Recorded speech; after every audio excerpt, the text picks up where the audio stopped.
6 अगस्त 1945 सुबह के 8:15 am Japan का हिरोशिमा। एक नॉर्मल सुबह। स्कूल के बच्चे यूनिफॉर्म पहन रहे थे, लोग काम पे जा रहे थे और कोई भी अंदाजा नहीं लगा सकता था कि अगला एक सेकंड उनकी पूरी दुनिया मिटा देगा। एक ब्लैक स्पॉट स्काई में दिखता है। B-29 बॉम्बर प्लेन एनोला गे। प्लेन के अंदर एक ऐसा बॉम्ब रखा हुआ था जैसा हमने कभी सोचा भी नहीं था।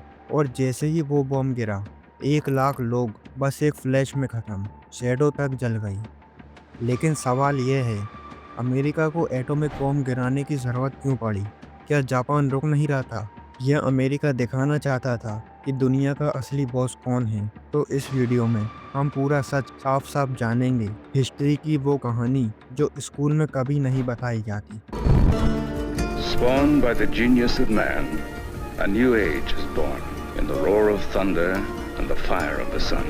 At 8:15 in the morning of August 6th, the first atomic bomb struck an enemy target.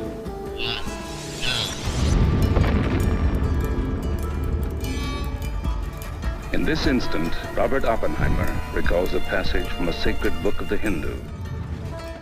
Now I am become death, the destroyer of worlds. 1910 से 1945 का जापान एक छोटा आइलैंड नेशन नहीं था। वो एक मिलिट्री एम्पायर था। चाइना, कोरिया, सिंगापुर और फिलीपींस सब पे कब्जा। जापान एक ही चीज चाहता था, एशिया पर राज। वर्ल्ड वॉर 2 में जापान का कॉन्फिडेंस इतना हाई था, वो कहते थे जैपनीज नेवर सरेंडर। और ये बात सच भी थी। जापान के सोल्जर मरना प्रेफर करते थे, पर सरेंडर नहीं। 1945 तक जापान की नेवी, एयरफोर्स दोनों खत्म हो चुकी थी। सिटीज जल रही थी। लेकिन जापान का प्राइम मिनिस्टर एक ही लाइन बोल रहा था, we will fight till the last man. Japan का कहना था कि हम आखिरी तक लड़ेंगे। अमेरिका को एक डर था, अगर जापान इतना जिद्दी है तो ग्राउंड इन्वेंशन में 20 से 30 लाख लोग मर सकते हैं। ये सिर्फ अमेरिकन्स नहीं, जापानीज सिविलियंस भी। इसलिए अमेरिका के पास एक प्लान था, जापान को एक शॉक देना। ऐसा शॉक जिससे वो तुरंत सरेंडर कर दे।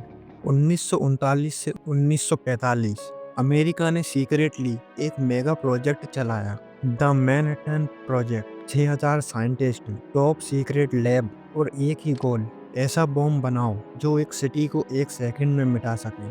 आइंस्टीन ने भी वार्निंग दी थी, नाजी जर्मनी एटॉमिक बॉम्ब बना सकता है। इसीलिए अमेरिका पैनिक में था।